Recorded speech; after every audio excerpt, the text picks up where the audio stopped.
I called and sent the mayor probably saying, hey man, I'm putting like $4 or $5 million in this block. Can we get a new street over here? This is my design. I literally took it down with the pen and paper. Super awesome kitchen here, very open floor plan. So my guy, Josh, he's very, very good at woodwork. He's like, I can refinish those and make them look great. I'm like, dude.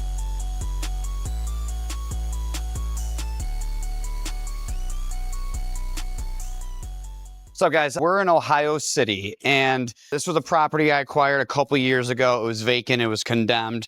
It was really an eyesore for the community. So I bought this property with great plans and a great vision, and people thought I was a little crazy. But my tenant over here has a nice mercantile store. She put on the corner, which is great. You can get anything from clothes, spices, candles, pretty much anything within the store that you can get. And then right around in this store, 4746 Lorraine, we have 3 apartments upstairs, high-end apartments, rooftop balconies, heated floors, Airbnbs, because across the street is a hospital. So we get a lot of traveling nurses, people coming in here for testing that like to stay with us. And then I put my office right here. It's just a private office for myself. So let's come inside and take a look at it. When I bought this building, I didn't really know what I was getting into, but I did have a vision. So there was about 7 inches of plaster on the wall. So about for 4 months, I had a guy in here with a drill and a little metal spiral sander thing just going zzz on every single block. To say the least, it was a very shitty job, and it got extremely dusty in here, but it took a lot of time and it came out very, very well. So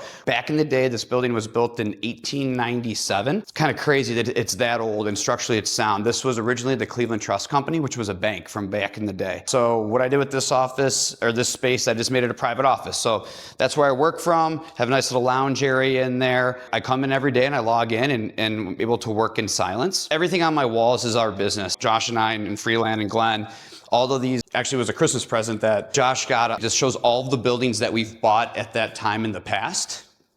And then this is our conference room here. Negotiate deals and kind of put our pen to paper. Just a normal open concept plan here. And then you come through this way. And there's something in this building that I'm definitely not going to show you guys until the end, but I'm excited to share it with you. So you come this way. Obviously you have your 12 rules to success that I love here. Nice little bathroom, travel the world. And then a little kitchenette, a little kick it area, especially, during election time, I had that stuff going on the TV, sports, if it's late nights, just having a nice place to kind of chill. Really doing much cooking in here, but you do have a little kitchenette and kind of just hang out and just relax. Have a good time back here. This is my design. I literally took it down with the pen and paper. It wasn't a pretty sketch, but I drew it. I designed it. There was no designer that came in here. These are just my color schemes that I wanted. I wanted to feel manly, but also open, and I wanted to keep the warehouse feel and expose the original brick, which was the hardest part, and have very high ceilings. So yeah, no, this is just my design. I mean, how could a building be made in 1897 and it's 2025 and we're sitting here and the building is still up? But a building that was built in the 1995s is crumbling and needs structural, supports. I mean, in this basement, there's some really cool old stuff that maybe we'll get to.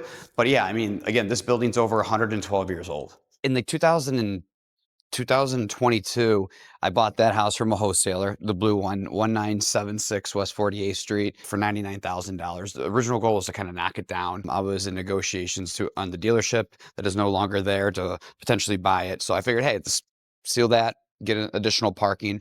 Well, the dealership deal never went through. So I was stuck with that. It was a pig at the time I bought it. Had no intentions of remodeling it, but I had to. So I, gutted it, remodeled it, added driveway, garage, fence and yard, in addition, tax abated, got it tax abated. And while my guys are over there working, the guy that owned this building at the time came over and was like, hey, like what your work are doing, you interested in looking at this building? This building's been vacant, my office building, which is now we have a store. There's a store in the front, a mercantile store. We have 3 high-end Airbnbs. There's rooftop access, and I have my office in it.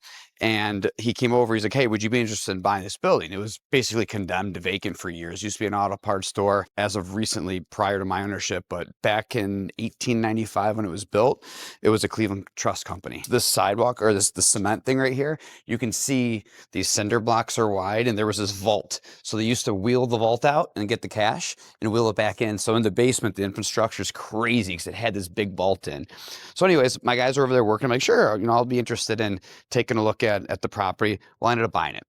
Well, as I bought this, we're still working over there. There was the lady ended up being a sweetheart, but during the time she hated all my guys that were working, but she ended up liking me a lot. She was elderly. She was looking to downsize. So the White House over there I bought pretty much, I would say knocked down about 75% of it. Remodeled that. That sold last year for middle 400s, tax abated as well. And while we were working on that one, I was able to I was around the block, just walking around, and some guy stopped me. And that house right over there, the gray one, 1973 West 48th Street, he's like, hey, I'm looking to sell. It was obviously dilapidated, falling down. I bought it, and I actually kept that one and kept it as an Airbnb, and it absolutely kills it. So one transaction from 1976 that was actually a nightmare transaction in the beginning that I didn't want to own. It was originally supposed to get leveled out, ended up into me getting this commercial space, which is 2 commercial space, 3 Airbnb apartments, selling 2 flips, and then getting another Airbnb. And then just as of recently, my buddy owned not this building that's connected here, just the other one that's connected. Used to be a daycare, and I just bought that from him. So now, while I bought that deal, I negotiated the lot next to that Airbnb as well, which I got for free. And the building over there, the daycare, there was a daycare, is going to be, my tenant is going to be putting in a high-end cocktail lounge, restaurant in there, and the upstairs is going to be office space, which is going to be brought to the market.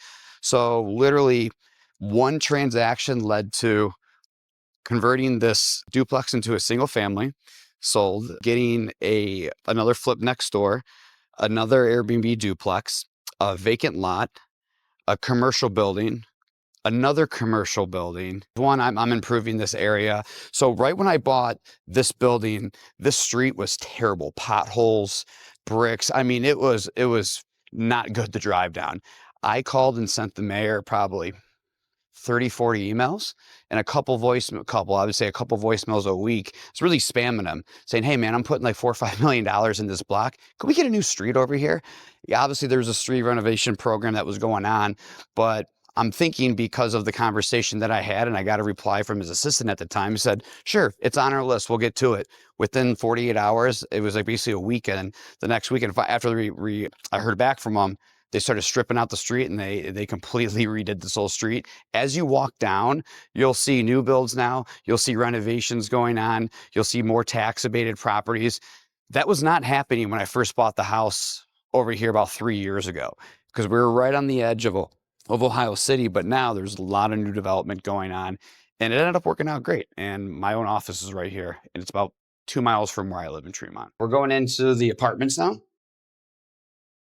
We'll go into unit 1. When I designed this building as well, 'cause keep in mind this was all vacant, warehouse type of style. When I designed this, I wanted to keep the original feel of it being an elderly building and the awesome architectural and craftsmanship. You can see we have the rounded walls here. So that was very, very difficult to do. Added the skylight so you could bring some nice lighting in. Come around here and just a rear exit, and there's a spiral staircase that goes to the roof access. Okay, someone pooping down. Yeah. All right, apartment 1. All right, so welcome to apartment 1. It's a really cool unit, really great space. Right now, we're in the hot seasons of Airbnb. So this thing's averaging, just this unit itself is averaging about $6,500 a month. And that's an average on an annual basis. And it's really busy from mid-May till about November, December. Then it slows down a lot. But in this space, it's nice because you have 2 bedrooms. Again, you could tell the design I kept with this entire building. I wanted to mimic my office. So you have the original brick on the walls. You have the butcher block countertops, the subway tile, the black matted hardware. These refrigerators are pretty cool to have in an Airbnb. Light up refrigerator, full stove, nice dining area over here where you kind of relax, and the turret. It's awesome space here. And then one of the original things that we kept was this door. So I found this door in the basement and we repurposed it.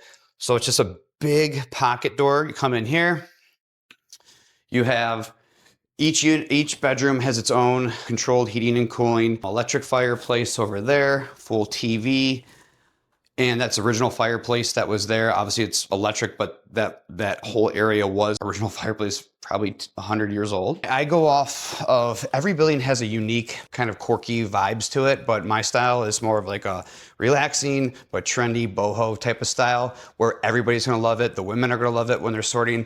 The men are gonna like it because it's gonna be spacious. And I always try to like, figure out if I'm gonna stay in the Airbnb, what do I like, right? I like private rooms. So if me and my buddy are coming to a different city to watch a sports game, I want his room to be over there, my room to be over there. If one of us has to work on a Friday, they can have their own room, I could have my own room, and we're not gonna hear each other. And then there's a great communal space that is comfortable and definitely enough space for everyone. Over here, you have another bedroom with a big closet, little working area. Every room that I have in this building is gonna have TVs in it as well. Again, this thing rents out through the hot months, we're at like 95% occupied. Yeah, so I mean, this is a little bit different because it's a mixed use building, but the ROI on this unit specifically, to give you perspective, if I was to rent this out to a long-term tenant, it's a great apartment. You're gonna have a long-term tenant here, you're probably gonna rent it out for $2,500 a month, right? Maybe $2,600 a month. But in the hot months, we're doing $7,000 a month. That's averaging, we're around $6,000 on an annual basis with less wear and tear. No one's really cooking. No one's hanging up their own artwork. They're in and out constantly. And you're really 200% the rent that you normally would get. Come check out the bathroom because it's like a spa-like bathroom. So in here you have heated floors. Tap on this. The floors are heated. You have additional heating in here as well. Light up mirror. Stand-up shower, and then obviously the commode is back there. But yeah, I mean, everything in here is custom, unique in its own character. And with this type of building, you had to get really creative on how you placed everything. So you only had so much space. You didn't want to feel cramped, but you also wanted to make sure you utilize the lines to kind of really show that this building is unique in its own. And so what was the hardest part about renovating this? So when I originally started renovating this building, I started this building as a 6-unit apartment, and then we framed it, right? At that point, I had an architect that did the layout because I had to submit plans through the city. And to do so, you have to have an architect stamp plans. Well, they started framing and I basically threw the plans away and I said, we're not doing this. And I completely changed it to 3 bedrooms, three apartments, 2 bedrooms in each apartment instead of 6 1-bedroom apartments. And we're actually getting more income, less, tenants to manage and Airbnbs in and out, and obviously a way better space. So yeah, I can say I'm pretty good at designing. And then this unit over here, I haven't packed it out yet, but I'll just show it to you.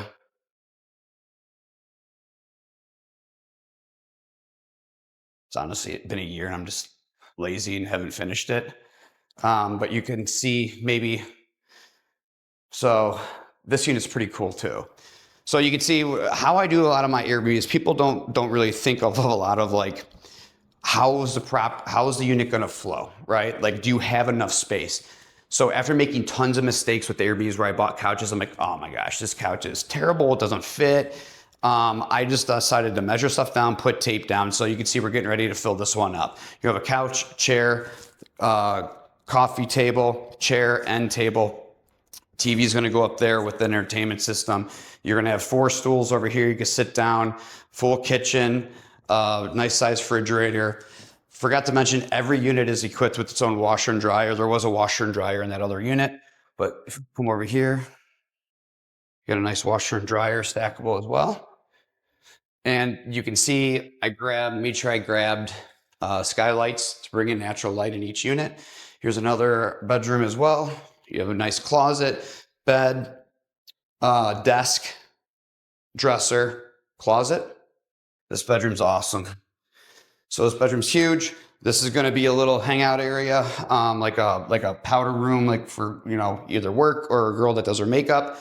King size bed, closet, dresser, TV. Again, look how unique this space is. Nothing's cookie cutter here. Every single room had thought in it.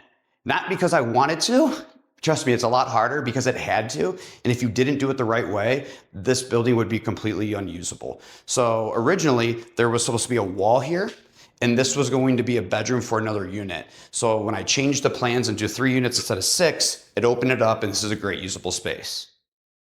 Bathrooms right over here. Same style, heated floors, Vanity, this shower's a little bit nicer. It's huge. You have a nice sit down seating area as well. I would say with this type of building, it's so unique, but it challenged me to produce some of my best work. I mean, you have modern in a building from 1897, but then you also have charm and character and history in the building as well. And I wanted to make sure that it doesn't come in here and go gray floors, LVP, doing what everyone else is doing.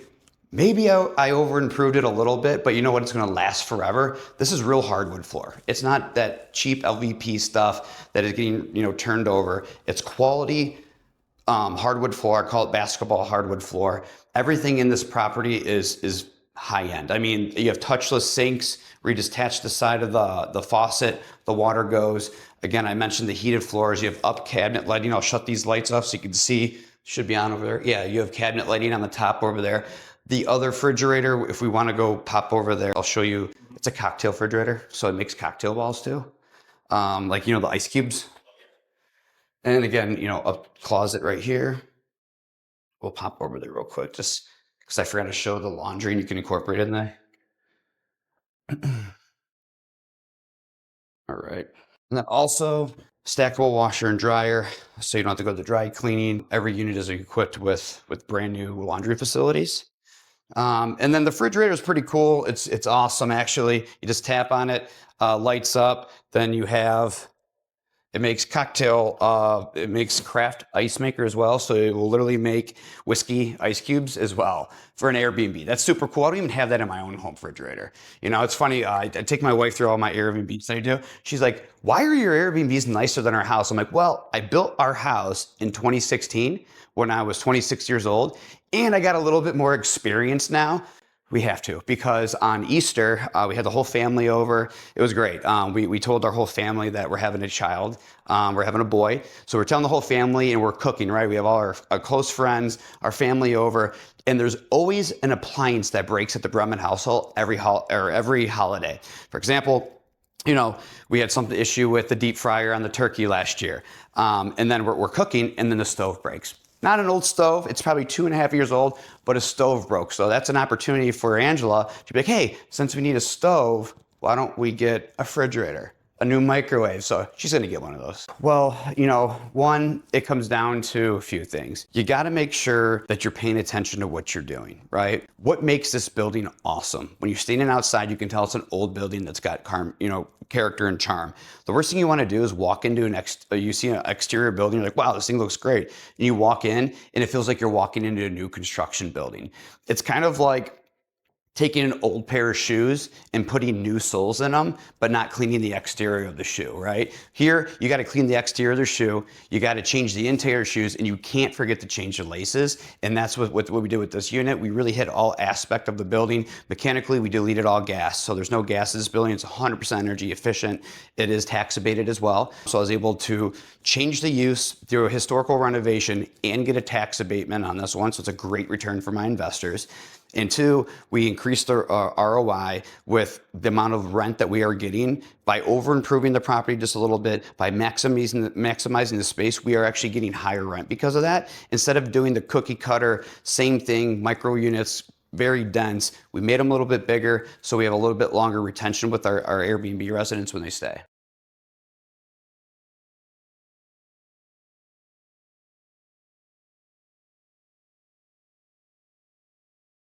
So awesome little rooftop area. You have a little workout yoga station. So in the summertime, people come up here, they can stretch, they could do a little bit of relaxation, a little bit of yoga. It's just nice to have this extra space. If people smoke, they don't have to go down on the busy street where there's a bunch of cars going. They can come up here and have a cigarette instead of smoking in our properties. All of our properties are non-smoking.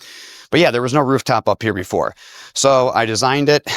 We literally cut a hole in the roof March of 22 or 23 or something like that during the rainy season. I didn't think that through. So I cut a hole in the roof, right? And then it just rained for 3 weeks, so it was kind of a nightmare. But again, I learned on that. But yeah, you see downtown Cleveland from right here. It's not a huge deck, but it's an amenity. So when people are coming to Cleveland, there's a few things they typically, search for. How much is parking? It's free. How close are you to downtown? Very close. 2 to 5 minutes, depending on where you're going. Are Ubers readily available? Absolutely.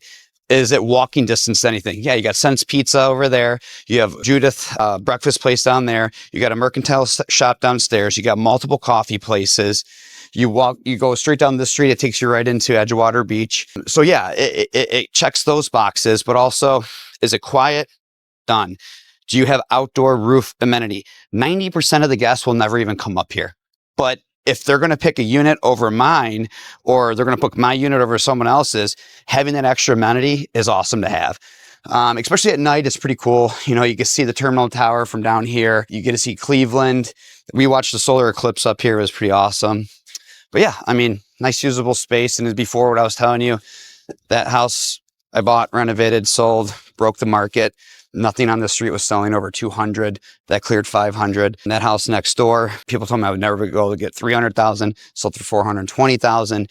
That Airbnb absolutely crushes it right there. So yeah, I mean, it's really not all about making money. It's also about like looking at a community in a street and just saying, wow, like nobody even cared about this area. And then you really impact it. And a lot of the neighbors around here and I have grown really, really close, because they're just so happy that I was able to clean up an eyesore.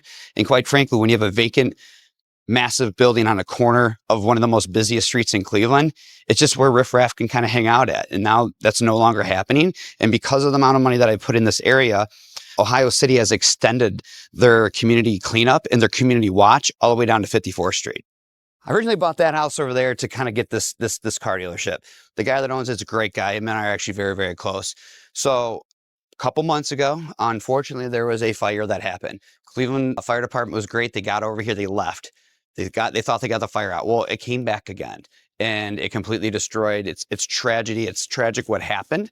So yeah, I mean, it is what it is, but eventually, you know, I have very, very, very big plans for this area over here. Cleveland did approve townhomes being on busy streets with front door walk-ups, close with a Landmark, the director of OCI, Ohio City Incorporated, and Landmark as well. So they're completely on board with any plans that I have for this property, which I've shared what I think would be great in the area, and they love it. But yeah, I mean, we'll walk past this and then we'll hit the 50th over there. I got another house that we're working on too. I don't care what other people think what's in my office, because at heart I'm a kid, right? So you walk in my space, you see, oh great, it's very masculine, open ceilings, but like it's not hard to oversee that you got an astronaut floating up on the ceiling or the wall over here. And then if you come in here, like I'm a Toy Story fanatic. I love the movies, all of them. So of course I have Buzz Lightyear and Woody here. A massive boxing fan, so I have a Mike Tyson signed glove over here. I went golfing last year with a pro, so got signed golf ball and a pitcher as well. You know, obviously Browns fan, Cleveland fan. So these things right here, this art is more than just art. So I was in Miami and I met an artist. He was on the street spray painting the sidewalks, and it looked really, really cool. And he was doing a lot of graffiti. He's like, hey, I work with like crochet and do type of stuff. So I gave him like a sentence on like, can you produce art for me? So when you look at these pictures, what do you see? You're like, it's just flashy, whatever. No, it's put money where your mouth is. And then in business, sometimes things get tough, but you got to bite the bullet. So that's kind of like my perspective on where these are. And then obviously when you walk your way out, Mr. I'll do it later, never owned a Lamborghini. So, all right, we'll go downstairs, this basement. All right, I guess this is where the magic happens, right? So originally, the idea down here was just to have, you know, commercial storage space. Let me see, turn this light on. There's another light bulb back here, give me a second. Earlier, when I told you this building was originally the Cleveland Trust Company, right? It was a bank back in the day. So when I came down here, it didn't look like this. It was very old. It was kind of creepy. It still is kind of creepy. It's just used for storage right now of extra material and stuff. But if you look over here, I'll shine my light. This right here, the support beam underneath here, look at this big piece of metal. Keep in mind, this building was built in 1895-ish. So this is where the vault sat. So back in the day, banks had these big buggies that would sit in the back of a bank with the big door. And then when the money guy would come, they would slide the bolt kind of like on railroad tracks, which used to be in the ground up there that I had to pull out and slide the vault back. So all of this massive build right here, you can see these metal I-beams that come all the way through here, supported the vault. And here's a kind of a good look there. You can see all the I-beams that go all the way across, supported the vault, and it slid out the back door right there. So yeah, 1897, they somehow were able to build with I-beams, moving 1,000-pound vaults in and out manually labor. Cash society, that's why they had a vault, right? There was nothing digital. So like a bank would have their money. They would have it in a safe area, and they wanted to be able to get it in and out. So the vault trucks would pull up, it'd basically slide right on out, get the cash out, take it to another city and move on right back. They made the vaults super heavy as well, so nobody can just break in and carry it. Think of like a safe, right? Like a gun safe or something like that, super heavy, but they're even, we're talking thousands of pounds of support that building was able to, or that those rails were able to hold. And there was think of like railroad tracks, 2 of them that went this way.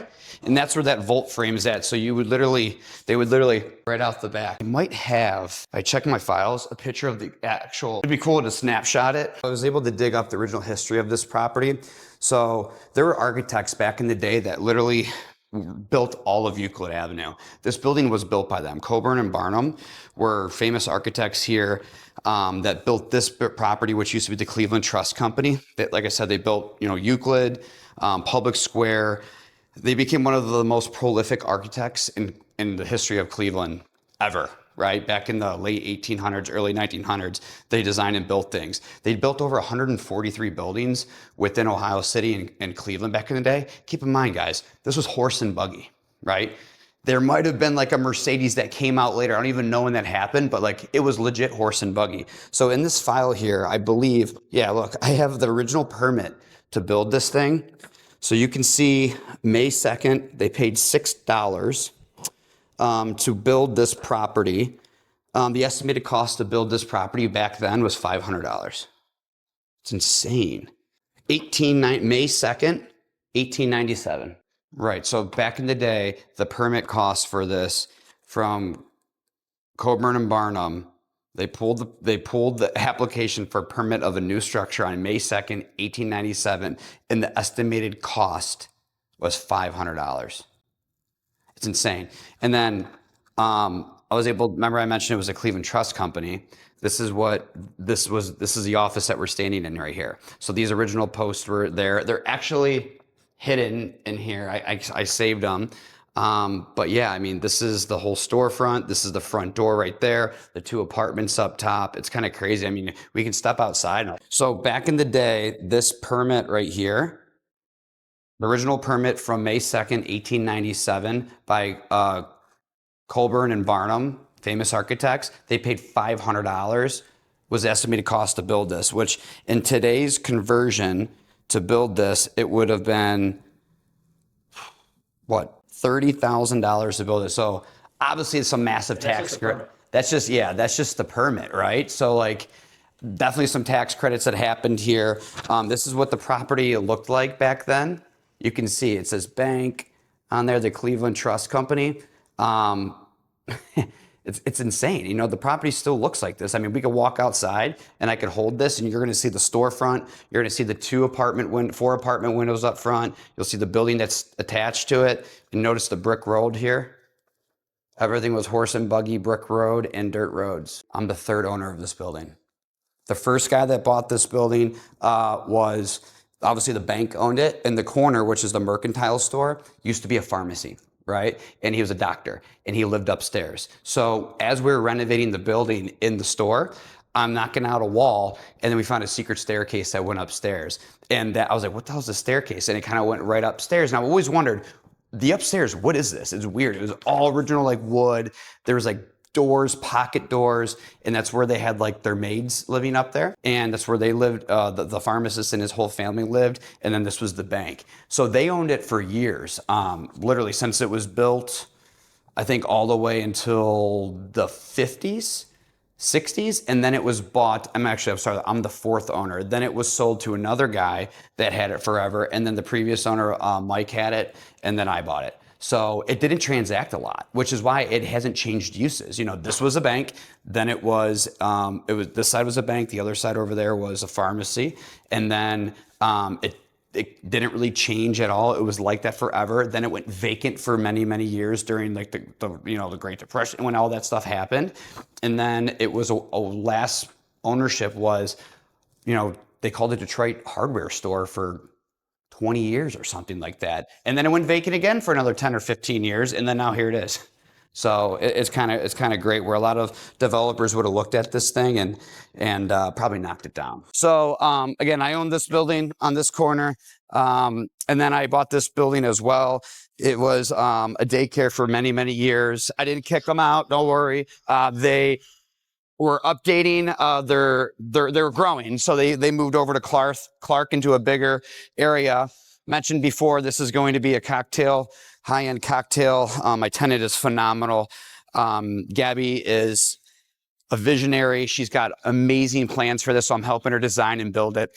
It's going to be a restaurant cocktail place. It's going to be lights out.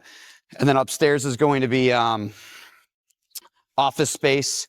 You have parking over here. So I'm going to kind of show you the back area and kind of the plans here.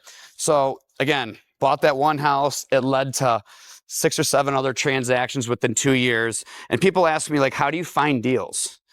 Listen, it's not rocket science, right? You find deals by, direct marketing, doing all that stuff. But where I find my really good deals is by being in the neighborhood. Being at your job sites. If you're not a present owner and you're not walking around on your job sites, one, your guys probably aren't performing at the top that you need them to perform at, but two, you're just missing out on deals. I didn't buy over here and think in 3 years, I would essentially convert and take over and improve an entire block, but it happened just because I was in the area. The neighbors liked it. I didn't go up to them and hound them and say, hey, sell me your building. I'm not that guy. I'm not knocking on doors and bothering people when my guys are on site. I'm being, nice. I'm helping people out when they need to. And then they're simply approaching me. Every one of these deals were approached by me. So over here, I just put the driveway in. That's the property right there. It's a great Airbnb. So this was a vacant lot. So when I bought the deal, I negotiated. When I bought the other side of this building, the owner owned this lot, okay? So I negotiated this lot to come in. This was just an ugly lot. Still needs a lot of work. We just put the driveway in a couple weeks ago. It was overgrown. You can see we ripped out some trees. It's going to get all new fencing here. I'm going to have a blocked fence in the front with a gate that opens up. You'll pull around here. I'm going to put a garage door in there. It's going to be more storage. I'll be able to store some of my cars, jet skis, material, all the stuff that my wife tells me I need to get out of the garage. Yeah, so that's coming here. So kind of bought this property for the garage, to be honest with you. And then, we have some awesome stuff that's going inside. But yeah, and then, that's going to be cut off here. This lot right here is owned by OCI. My buddy is partners with them on that. I'm in negotiations on that. I can buy that. So I do have a couple ideas that I want to do here. I'm not going to tell you the ideas now because I want to put them out there, because if someone's watching this, I definitely don't want them to take my ideas. But yeah, let's hop inside. I'll show you kind of what's going on. It's gross, it's ugly, it's raw. We haven't really started much besides digging out the basement 4 feet to support a private speakeasy in the basement. So if anyone is watching this, if you come towards, early winter, late winterish, you got to come and check this cocktails out. It's going to be great here. You can make this like a patio area. So she doesn't want the back. Nothing outdoor. No, she wants nothing outdoors. She wants it to be very high-end, private. And the way that the flow is, it makes sense. So I'm going to put a wall or a fence like right here. So this is all going to be mine, like totally separate. Rip this out. Yeah, it's going to be pretty cool back here. It'll be like a big, like I got my plows sitting, I get shit everywhere. You know what I mean? Like I have nowhere to put it. Dumpsters just hanging out. Like, where do you put this stuff,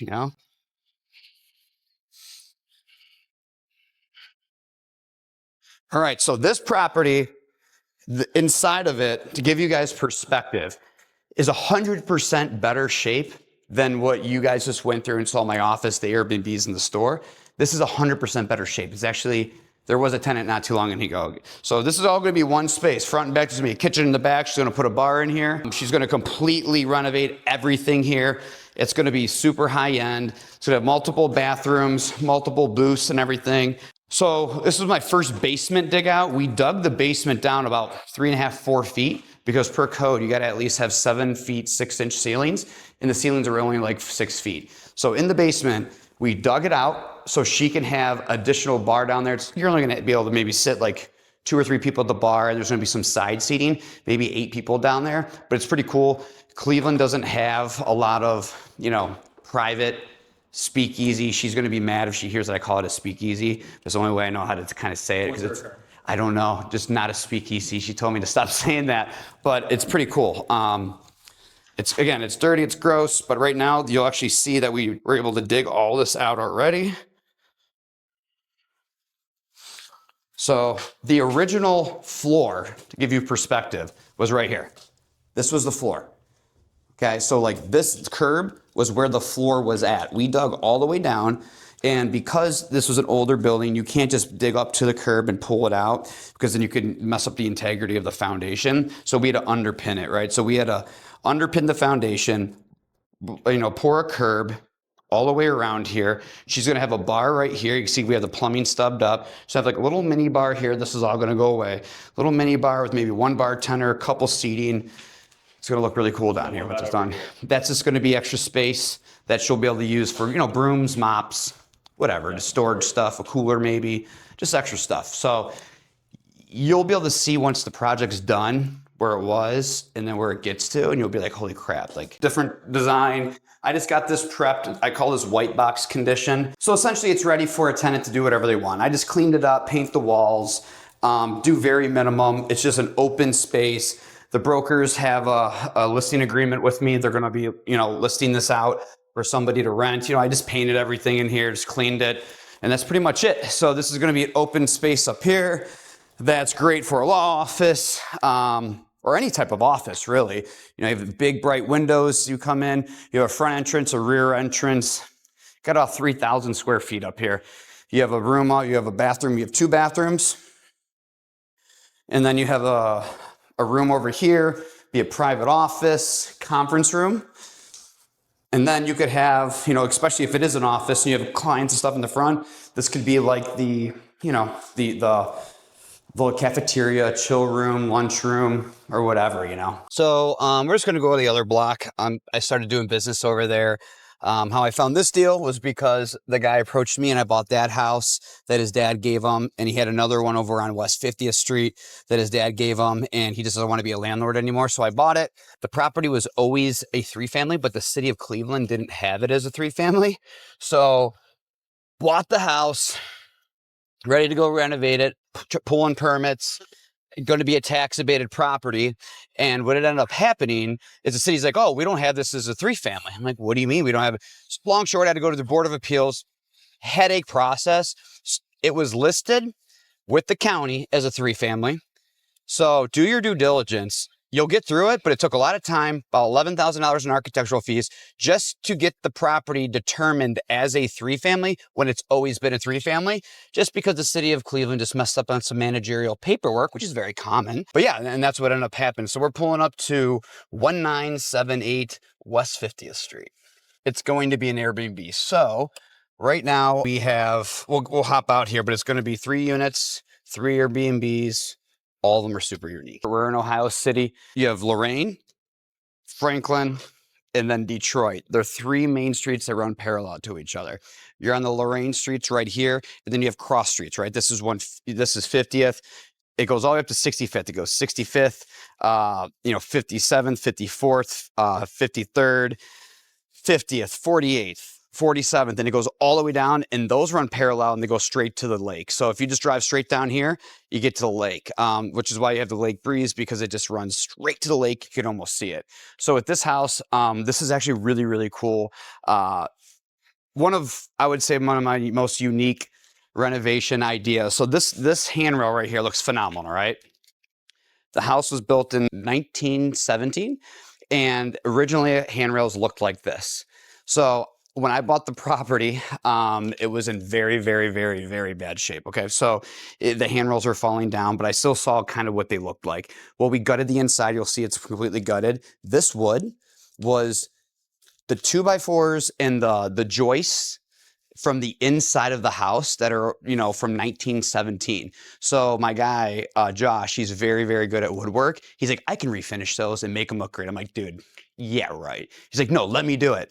And he literally sanded these down, reused the wood, probably saved me $3-4 grand just in material. And you could see the nails that used to be in it gave it so much character. You can see like, it looks like burn marks. That's how the wood is. And it's already sealed. Just looks absolutely phenomenal. Josh, if anyone needs wood work, my buddy Josh, he owns Civic Construction. He's great. He's a great carpenter. He's very unique. He loves to repurpose things. He's a great partner for me. So this area right here, there was no driveway really before. So when you're building an Airbnb, a few things that you want to make sure that you have. And you also want to make sure that there's enough parking so the neighbors don't get mad, and you want your guests to feel like they have a place to park. So with this being 3 units, you have a spot in the front, 1 spot in the front, obviously tons of street parking, but look how wide this driveway is, right? So very, very long driveway. You walk back here, you could fit about 4 cars back here.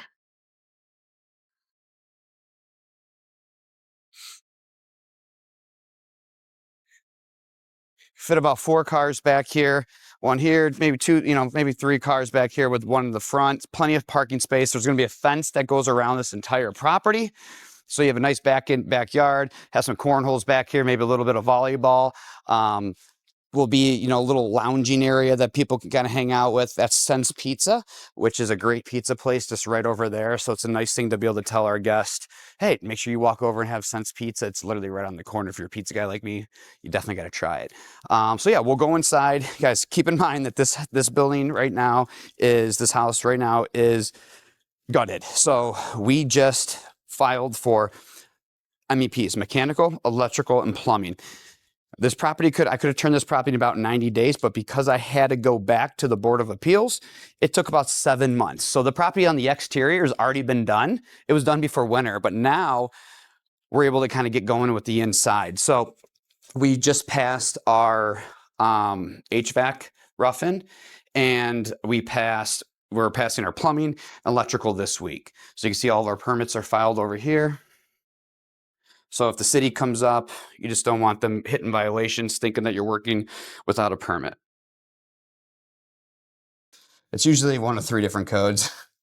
They get a little bit of light. All right, so this will be unit 1. You can see we gutted this, right? It was pretty terrible. When I bought this, there's dog shit everywhere. It was freaking disgusting. So you're gonna have a kitchen right here. You're gonna have a living room right here. I did my signature, vaulted ceilings. That's not gonna be closed in. The handrails were originally made out of this type of wood. So the handrails you just saw outside were made out of that and sanded down. Pretty awesome. All right, so kitchen, you flow into this way. You're gonna have a closet, bedroom with another closet, stackable washer and dryer is gonna go in there, and then you're gonna have a big bathroom. Vanity, big walk-in shower, toilet. This is exactly how the Lorraine building looked when we were going through the renovation. All right, and then, as I said, we were filing for a rough-in inspection. The HVAC technician was here, and we are compliant, and we passed for HVAC. Shout out to Andy with 360 Heating and Cooling. First time through, we passed. Like to see that. Check to pick up, buddy. Yeah, you got to pick your check up, Andy. Yeah, they're starting to stack up here, and I'm gone in a couple days. So we'll come upstairs. And we have the 2nd floor. So this unit's pretty cool because you have a bedroom downstairs and then you have 1 upstairs as well. So it's a two-level unit. And then here's another master. So nice space here. I did a double wall because this will be another unit over here. So I did a double wall. We're going to have 2 layers of 5/8 drywall here, sound barrier, more 2 layers of 5/8 drywall for fire protection. Because you're sharing a wall, you definitely want to make sure that the neighbors aren't going to hear you. So you got a little closet. We'll squeeze through here. All of this. This is plumbing. So my buddy Max with Davila renovation restoration. He's a great plumber. Does a lot of my stuff. You can see he's pretty OCD with some of his stuff, which is why I like him. Hired him. He's a young guy. He's motivated. He's my go-to when it comes to anything plumbing. Don't tell him too much. He'll get in his head and think he's better than he is. So I'm gonna walk you guys in from the front over here. So this is the 3rd unit. You park there, has its own private entrance, so nothing is shared. You have no common area shared. Everybody has their own private entrance. So you're gonna walk in here. This unit's smaller, but it's a 1-bedroom. So you're gonna walk in, you're gonna have a kitchen and an island right here, dining room. Whoops. You're gonna have a couch, stackable washer and dryer, TV. Okay, so a little living room, enough what you need for an Airbnb. You walk in here, this is actually gonna be really cool. Toilet, vanity, and a custom shower. You're gonna see at one of our other remodels we'll go to today. That's gonna have a rainfall, top of shower head, side shower head, and a wand. So you're gonna have like three cool shower aspects in this custom shower here. This will also have heated floors. Then you walk in and you have a large bedroom. So this is just a one bedroom, but it's a large bedroom, and then you have a walk-in closet. So someone staying here for a couple weeks, they have enough space, right? You got a full kitchen, you have a dining room, you have a walk-in closet. If it's a couple or, like a couple with a child, perfect space. This space up here is about 700 square feet. Could have maybe crammed 2 bedrooms in here, but I'd rather have a nice 14 by 12 size bedroom with a walk-in closet, decent sized living room. It's perfect for what you need for a quick stay. All right, so here's gonna be a little tricky. How do we get squeezed? Because now, let's go this way. With all the wires now, it's hard to kind of squeeze through without opening the doors. All right, some daylight here. Some daylight there, and I have some plywood to protect the doors. So, all right, you walk into here. This is a second unit. You're gonna walk in. It's gonna be your living room. Actually, these are the type of things that I do that drive my contractors insane. So the architect drew this up, and I changed it 3 or 4 times. Did a good job, but what I've noticed here, again, when it comes to Airbnb, you wanna make sure the space is great, functional, and relaxing. So this door needs to go over. So Josh is probably going to be pissed because this is probably the 3rd time I've made him move doors and walls over here. But this door needs to go here because I can't put a TV over here. So you pay these big bucks to these architects. They do a good job, but nobody understands design and development when it comes down to where you're going to put the furniture, how you're going to make it work. Because if this is a living room, you have 2 windows over there. I prefer would have a couch right there, and then your TV's right here, right? So this door needs to go, boom, needs to go right here, and then needs to go a steady wall. So you walk into what would be over there, you come in this way, and there's a big closet, huge closet, massive bedroom. I mean, you're talking 18 by 14 foot bedroom, very, very big. Height, by the way, these ceilings are pretty tall, right? That you have about 10-foot ceilings in here. All right, now you're looking at the kitchen. So there's gonna be a little island here, stove, cabinets. These are all, see, there's a little kitchen window here. All cabinets are gonna go this way. Stackable washer and dryer. Second bedroom. So again, this is another change that I did. I didn't like the size of the room, so I want to knock everything down. When you knocked everything down, you got to rebuild the house. So this house at one point was something, it's changed, and it was kind of handyman special, I would say, at the time. So we had to put 2 back-to-back LVLs in here. Super strong support. You see, we put them all the way across. We have ones in the front as well. But now this bedroom, you have your bed here, dresser, nice size closet. You flow in, you have TV, you can put a dresser here, little sitting area, tons of space. All right, and then in here, you walk into the bathroom. So you have a shower right there, commode, vanity, boom. And I would say sooner, but it's really not up to me. It's up to when the city can get up here. Again, we had the house sided, windows, roofed, guttered, driveway in 30 days in November. It is now almost May 1st, right? And we just got our first rough-in inspection Friday. What is today? Yeah, today's Monday. We got it on Friday. So you can see November, December, January, February, March, April, 5 months we've been waiting on the city to come out here. So it's unfortunate, but it is what it is. Once you get going, you'll be going pretty quickly to kind of get everything through. But yeah, I mean, it's definitely a bummer. It takes some time. Listen, when you're doing great things for the community, you can't stop the people that are looking to put money in here, and local, I'm local. I live in the neighborhood. I'm not some guy out of California that's just coming out here to place some money for a great return. I live here, man. I'm providing housing. Yeah, we have a new councilman that's running that. My friend's an attorney. He's like, you got to meet this guy. He's young. He's pro development. I didn't change any of the actual exterior structure. I just changed the way that it looked cosmetically. Obviously did a little bit of a rebuild, but we kept exactly how it looked. So we did cedar shutters. I call it the Batman house because it's going to be black. It's board and batten black. I've always wanted to build a straight black house. I love it. I think it looks awesome. It's during the day right now, but you can see we have some lights on there. At night, you'll come by. It looks great. The very, very top. I got a piece of copper that has a moon and stars on it. Gives you just a very positive vibe. And then down the side over here, there's gonna be a fence. We're gonna block this off, but you're gonna have a nice, a nice fence line. We'll have nice bushes in the front. It's gonna look great. All black, everything. So you got new development going on here.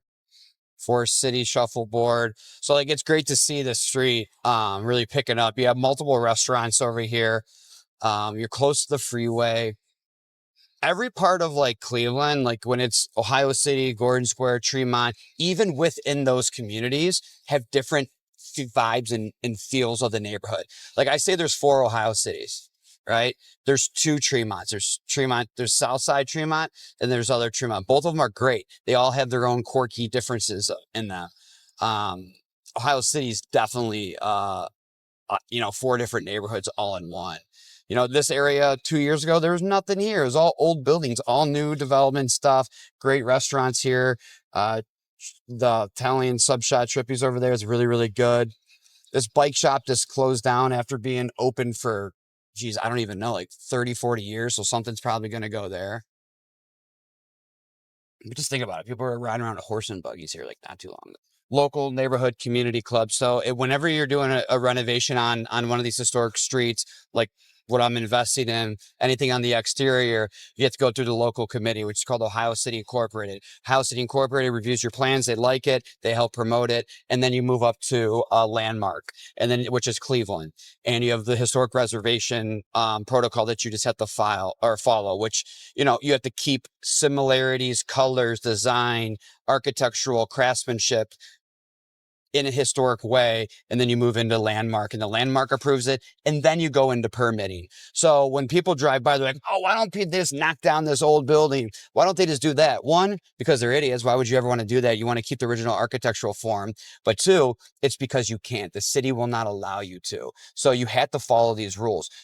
Cleveland is one of those cities where they're very, very strict with their historic, reserving the historic architectural, but they're also very pro new build. I mean, look, right here at 25th, corner of 25th here, it's all new builds, right? You have a high-end apartments with a rooftop with a pool up there. Across the street, you have the West Side Market that is a couple hundred years old, where you can get your meats, your vegetables, all that stuff from back in the day. It's still there, right? So Cleveland's unique in its own. A lot of people don't really realize. So right now, we're rolling over into, a lot of people don't know, this is called Duck Island. People think it's Tremont. So that's downtown right there. You come up, this is Duck Island.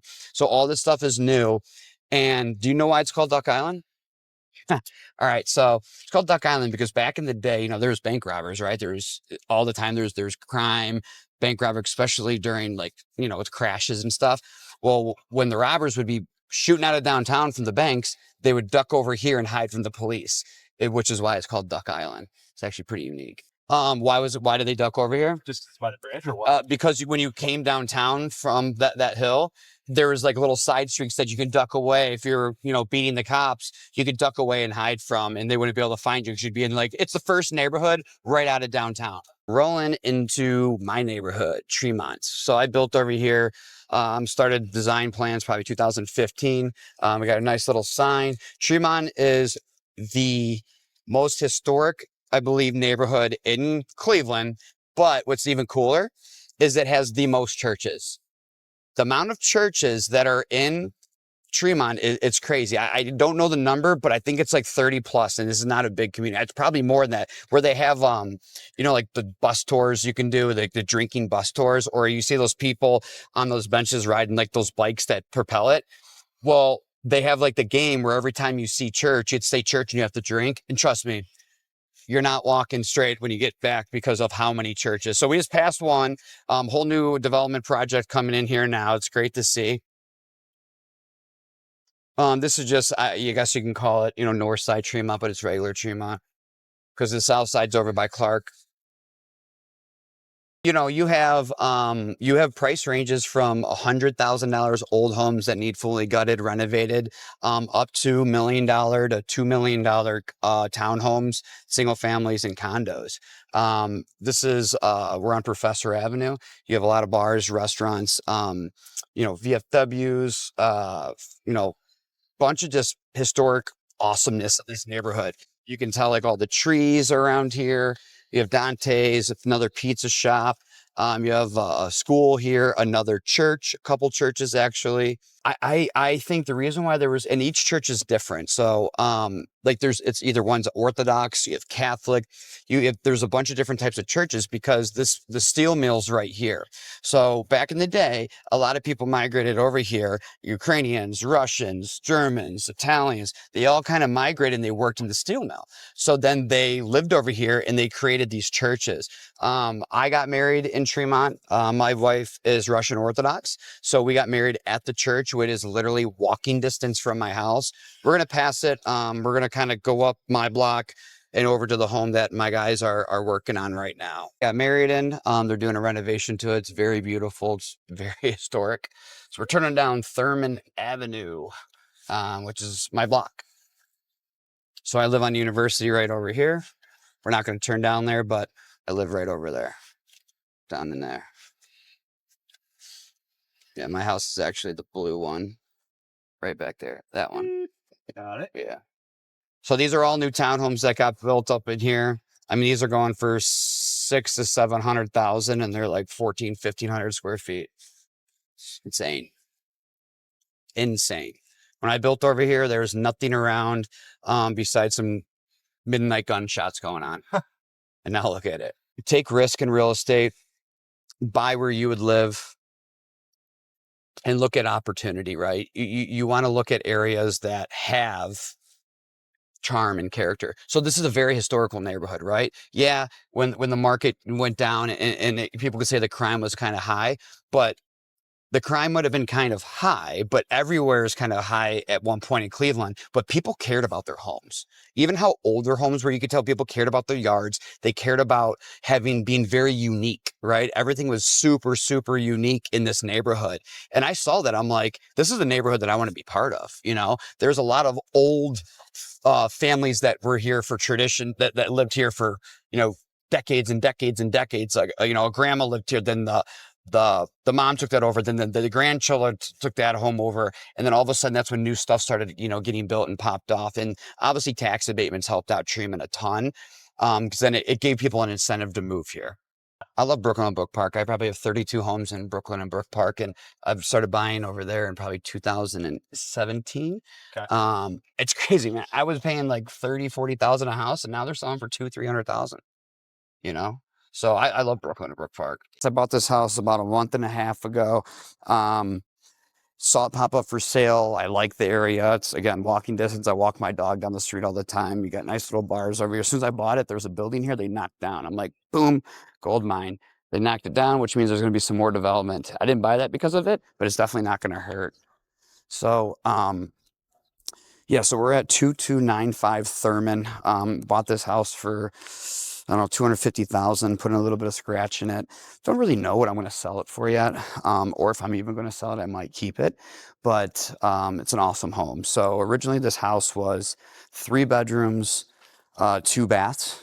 We converted it to we converted it to 4 bedrooms and 3 baths. So we put, there was really no front porch at all. There was, you know, bad landscaping. We ended up adding a deck here. We have cedar pillars. This is kind of my style. Cedar pillars with gas lines. Mike and Josh are my carpenters. They're awesome, phenomenal, great at what they do. They're actually custom designing trim work right now for me. I had a headache over this. I was losing sleep, so I wasn't able to come up with what I was going to do with this trim package. And they honestly, they're coming up with it. It's the first time I'm seeing it right now. So it's looking great, Mike. All right, so we'll come to the backyard here. As we come through here, there's going to be an extra parking pad. As you can see, it's tight, right? So you're going to have 2 parking spots and another one in the front. So you're going to have 3 spots, which is good for Tremont. A lot of homes don't even have parking in Tremont. So the backyard's pretty big. So back here, we fenced in the whole backyard. And then I decided, like, Tremont is so unique, so I got to make something even more unique about this. So there are going to be steps that come up this way. They're going to come up, and then there's going to be a deck that actually is above that window.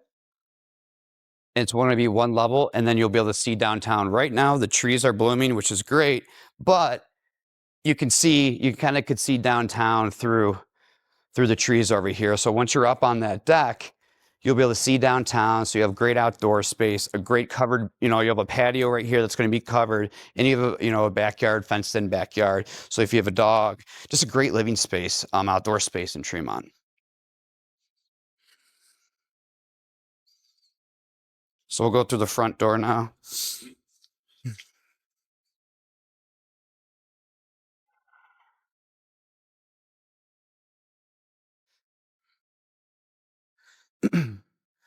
All right, so we're walking into the front door. Few mistakes or things I learned here. Originally, I came into this house with a budget of, I don't know, $20,000, $30,000 doing a quick remodel. That didn't end up happening. So I didn't like the way the floor looked. So what we ended up doing is we lifted the floor up. We completely ripped it out, lifted up the floor so it's nice and level. I didn't think about when we lifted the floor how short the ceilings were going to end up. What's up, man? You're good. How short the ceilings were going to end up being. So I lifted the floor, looked great, and then I walked in, and I'm not too tall, but if you're 6'3", 6'4", the ceiling was very, very small. So I had to rip the whole ceiling out and raise the ceiling about 8 inches as well. It looks great now, but was a total pain in the ass at the time. So you have a nice living space right here, living room. You have a full dining room, open concept here as well. You flow right into the kitchen. Turn some lights on here. All right. So the kitchen, you have quartz countertops, custom cabinets, dovetail closing. You'll have a refrigerator, stove, microwave, dishwasher. Super awesome kitchen here, very open floor plan. You'll have a pantry in here that will also have side-by-side washer and dryer. So you have first floor washer and dryer with the walk-in pantry. What's up, Kelly?